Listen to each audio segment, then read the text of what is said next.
This video is part of my special dark, disturbing, sad, and so on October videos. I felt this was the best time to talk about suicide in the A Song of Ice and Fire world while I'm on the theme. This video will only be about deaths in the books, not in the show. Suicide is a very delicate subject, and while I'm sure we're all adult enough to talk about it without trivializing it or hurting those that have been affected by it, I just want to say before going on, this video is about suicide. If you are sensitive to this subject, please don't watch. As well, this is looking at suicide from the A Song of Ice and Fire world's perspective, so characters within it. We all have our own feelings on suicide. I personally will not be delving into my personal thoughts on it as much as possible. I hope in the comment section below we can talk about suicide in relation to the world of Ice and Fire in a rational way. This video I'll be talking about suicide as a release and assisted suicide, suicide due to grief, and traditions and cultures around suicide in Westeros and Essos. I'll also talk about the gray area of suicide missions, which are not clear and cut suicides in themselves. During the time span of the novels and the prehistory before the novels, suicide has been mentioned numerous times and is even part of certain cultures. Some locations are infamous for it, such as the Sky Cells in the Eyrie. Their dungeons are essentially shelves on the side of mountain cliffs. These cells are left open and have slightly sloping floors that mentally mess with prisoners. There is an expectation these prisoners will take their own lives.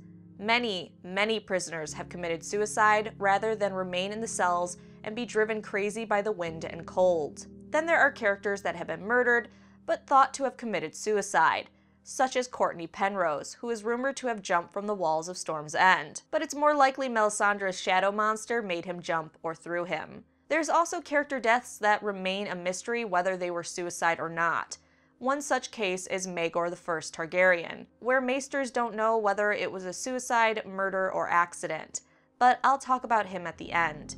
There's also Luther Tyrell, who may have killed himself to get away from his wife, but is still thought to be an accidental death. Sometimes suicide in the world of Ice and Fire isn't really explained. When Dalton Greyjoy, the Red Kraken, ruled the Iron Islands, he used the Dance of the Dragons as an excuse to raid the western coast for Rhaenyra Targaryen, one side of the Targaryen Civil War. After the war was done, he continued to raid up and down the Sunset Sea, even after being told to stop by the Iron Throne. Eventually, a woman named Tess was his undoing, and at night, Tess slit Dalton's throat while he slept in another man's castle he had taken over. Afterwards, she threw herself into the sea. Within an hour, the Ironborn were thrown out of the castle and the surrounding land. There are many reasons she could have killed herself. Maybe Dalton's guards were outside the door and would have killed her first, and she wanted to go out on her own terms. Maybe killing another living being was too much for her. Perhaps she didn't know how quickly the Ironborn would be booted from the island. We can only guess what pushed her to end her life after killing Dalton. So for this video, let's start with suicide in the world of Ice and Fire when it is seen as the only way out of a horrible situation. In some areas of the world of Ice and Fire, suicide is seen as the only solution for a terrible situation for a large amount of people, such as in Essos, where slave trade is in high demand and countless boys and girls become sex slaves from a very young age in many areas of this continent. Typically, their only way out is suicide, as they are so mentally and physically beaten down. According to maesters, a great number of sex slaves and regular slaves end their lives so they don't have to experience the abuses they endure on a daily basis anymore. Another example of a large amount of people seeking their own death for release from torment is in the books when the city of Astapor was under siege. The people in the city were starving and they knew they would likely die. At one point, survivors in the city went into a pyramid, had a great feast that lasted half the night, and then washed down the last of their food with poisoned wine so they didn't have to wake up the next morning to more suffering and their eventual death. They chose death on their own terms. To die after a night of festivities with a full belly was seen as a solution to an awful set of circumstances where they feared they would only suffer more until they died. We also encounter multiple individuals in the books that have thought of suicide. Daenerys Targaryen thinks of ending her life shortly after marrying Drogo. Daenerys, tired of being taken roughly every day by Drogo, thinks one night that she would rather kill herself than go on. She was being put through physical torment every night and saw no other way out. The night she decides she'd rather kill herself, she dreams of a dragon, and after being scoured clean by its dragon breath in her dream, she wakes up the next day stronger and able to go on. Had she not had that dream and felt a renewed strength the next day, would she have gone through with her decision to end her life? Theon is another great example of a character wanting to take their own life to escape torment. It isn't surprising when Theon, now Reek, thinks of dying in order to escape the abuse of Ramsay Bolton, a man that has been physically and psychologically torturing him. Next, I want to talk about suicide as a part of culture. Interestingly, in some cases, it doesn't appear that killing oneself is seen as weak, but actually part of the culture and basically an expectation in certain situations. The most obvious example are the Dothraki.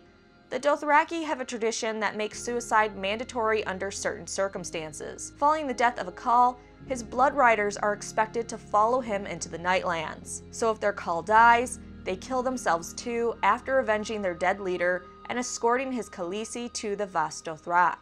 Another example of suicide being a part of culture is the Gift of Mercy, which doesn't appear to have a stigma, for the most part, placed on it. The Gift of Mercy or death is asked for or mentioned by quite a few characters in the series. It is essentially assisted suicide. One of the first examples I think of when giving the Gift of Mercy or assisted suicide is when a dying Maester Luwin asks for death when he isn't dying fast enough and suffering. Depending on your views of assisted suicide, you might view that as straight murder, but for this video, I'm not considering it murder, but a choice the asker is making to help them commit suicide and end their life. I don't wish to turn this into a debate on whether assisted suicide is murder or suicide or whether it's right or wrong, so I'll just leave it at that. I won't include cases where a character wants to give the Gift of Mercy to an unwilling individual, such as Veil 2 Shireen, who believes the unclean girl should have been given the gift a long time ago due to her grayscale. In that case, if Shireen did not agree to the Gift of Mercy, giving the gift would actually be murder. Sometimes suicide is preferable to other options and assisted suicide is requested. Cersei Lannister plans on having herself and other noble women killed by Ilyn Payne during the Battle of the Blackwater should her enemies win. Though in this case, had the Lannisters lost and Payne killed everyone in the room, Cersei would be assisted suicide, and the rest of the people that didn't agree to go along with this, who were killed by Payne, would just be straight murder. Generally, it isn't considered suicide if the decision is made for you to end your life by another person. A huge example of assisted suicide or this gift is in the House of Black and White that offers the gift of death, or painless suicide to any that come to their temple and request it. Followers of the many-faced god allow these people to die in comfort, with the candles soothing them, and with dignity. The people that come to the House of Black and White to seek death choose to end their lives for an assortment of reasons, such as a painful, incurable illness or a horrible situation they cannot escape. These people are not looked down upon and treated with great respect by those in the House of Black and White. What is fascinating about this world is that choosing not to accept the Gift of Mercy or kill yourself can be looked down upon in certain cases. In certain circumstances, especially in Westeros, killing yourself is seen as more honorable and preferred than allowing yourself to live. After Bran Stark is crippled and the Stark bannermen come to Winterfell at Robb's request, Lord Rickard Karstark's sons see Bran and remark that they would sooner die than live like a cripple, and that Bran is too broken on the inside and craven to take his own life. Clearly here to some, taking one's own life would have been seen as braver and more honorable than living as a cripple. Characters that are already crippled or disadvantaged physically themselves, such as Tyrion Lannister, don't necessarily agree that the gift of death is preferable, but he has a bias. Some characters have spoken for others when they are injured, believing that if they had the ability, they would prefer to kill themselves and it would be right to end their life for them. When Patchface washes up on shore, broken in mind and body, hardly capable of speech, the caretaker of Storm's End at the time, Sir Halbert, says the kindest thing to do for him would be to give him a cup with the milk of the poppy and kill him. The man is convinced the boy would want death if he had the wits for it, suggesting that Patchface would kill himself if he could instead of being the way he is. So we clearly see throughout the books there is a strong belief that in most cases, if you are no longer of value or severely crippled, killing yourself is a noble thing. This societal pressure may help or cause people within this world to take their own lives, should they become handicapped. Though we do have plenty of cases in the world where a noble is disabled, such as Willis Tyrell, who has a crippled leg, and they continue to live on, even if they are pitied. So being crippled doesn't equate to you have to die, but certainly there are pressures on how of use you are. In the North, these expectations are a bit harsher. The North is a cold and unforgiving place. During a winter, not being able to pull your weight can cause the death of others. It isn't surprising that some men of the North respond to Bran being crippled in such a way, though plenty of Northerners don't feel Bran should kill himself. Sacrifice for others or taking actions that will lead to your own death is bred into Northerners. They see the sacrifice of oneself for others as an incredibly noble and honorable thing. An example of this is during harsh winters, where older men go out into the snow to hunt, but never return.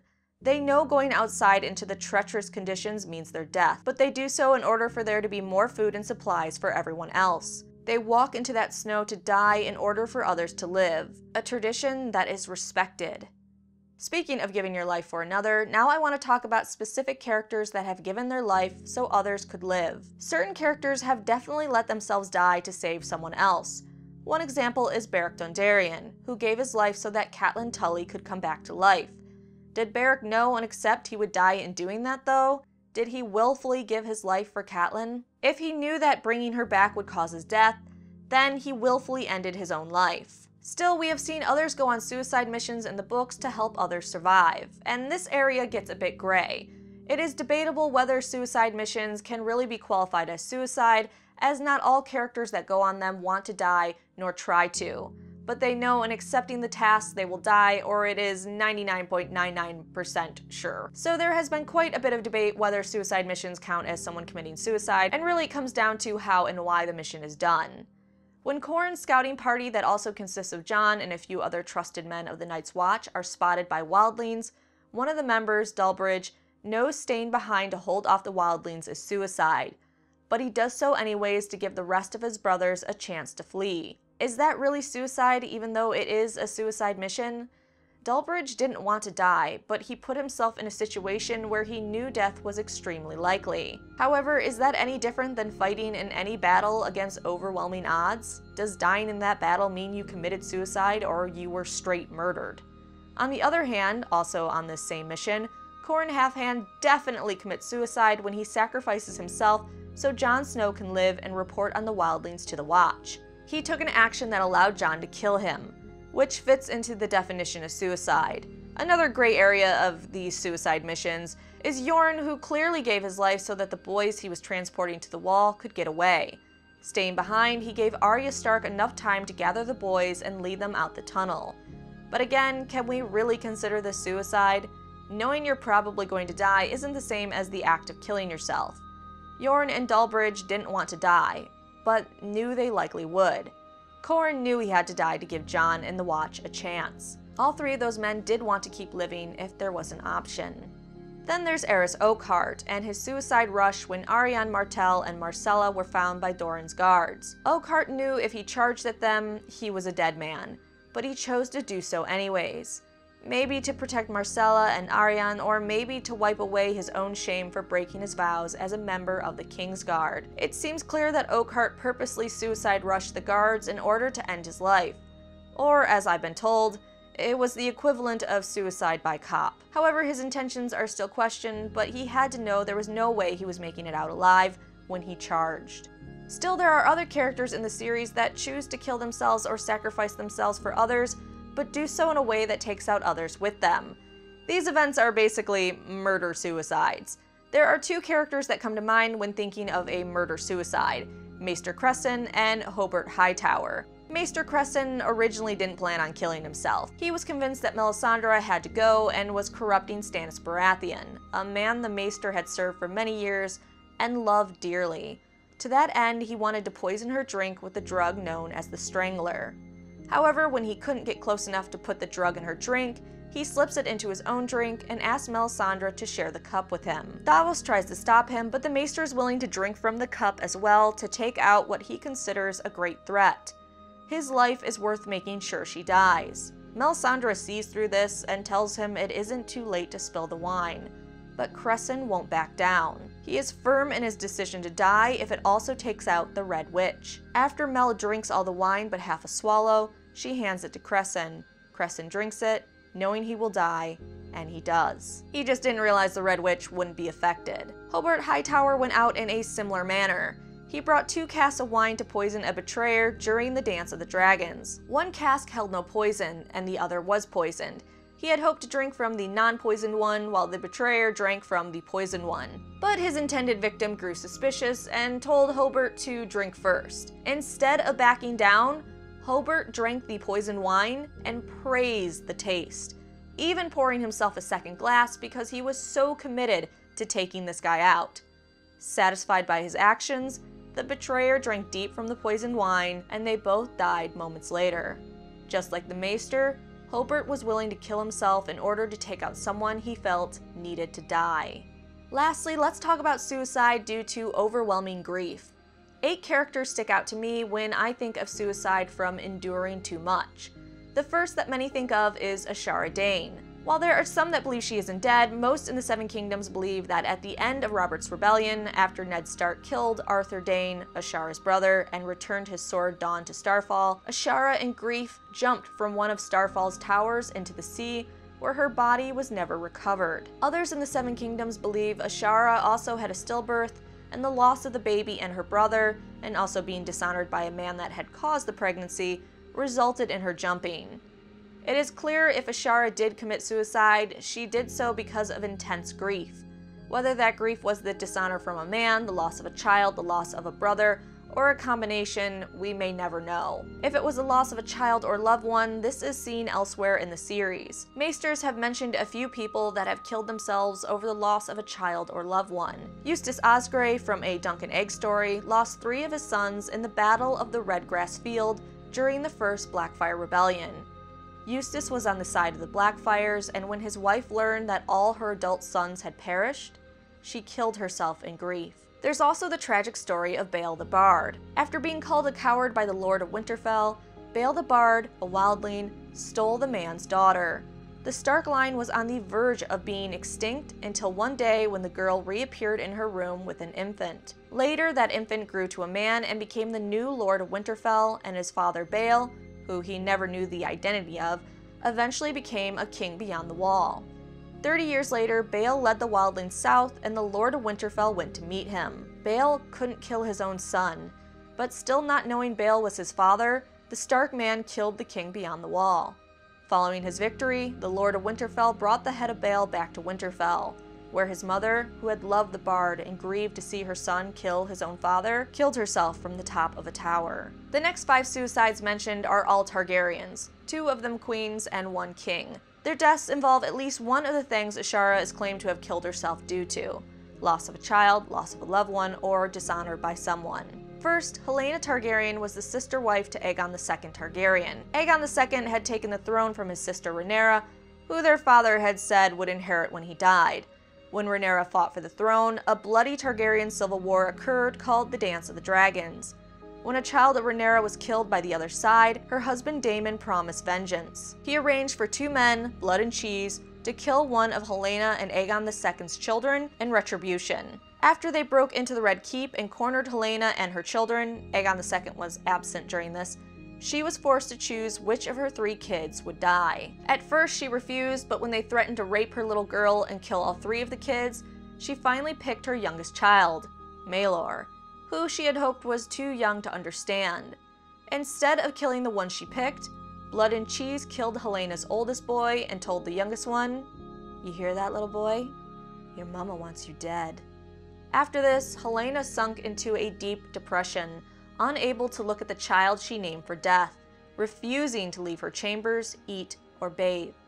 Rhaenyra took King's Landing in 130 AC, and Helaena, at the age of 21, jumped from her window in Maegor's Holdfast at sunset, dying on the spikes below as one impaled her throat. Though some call it murder and still suspect it was Rhaenyra who ordered her to die. Regardless, before her death, it appeared to all that Helaena had given up on life and could no longer be bothered to take care of herself or her basic biological needs. Next, Jaehaera Targaryen, the daughter of Helaena. After the Dance of the Dragons ended, Rhaenyra's son Aegon III was put on the throne, and Helaena and Aegon II's surviving daughter, Jaehaera, was married to him. Aegon III was 11 and Jaehaera was 8. After 2 years of marriage and after the deaths of her brother, father, mother, and a lot of her family, she threw herself from Maegor's holdfast and was impaled on the spikes below like her mother, except she lingered on for half an hour in agony before dying. Her death, like her mother's, is suspect as there were others that wanted to marry their daughters to Aegon III. However, it isn't unlikely that she killed herself over the grief of so much death and being married to a child that hated to be touched and was in a constant state of depression himself. Being the daughter of the man that killed your mother probably didn't warm Aegon III's heart to her either. Next, Alora Targaryen.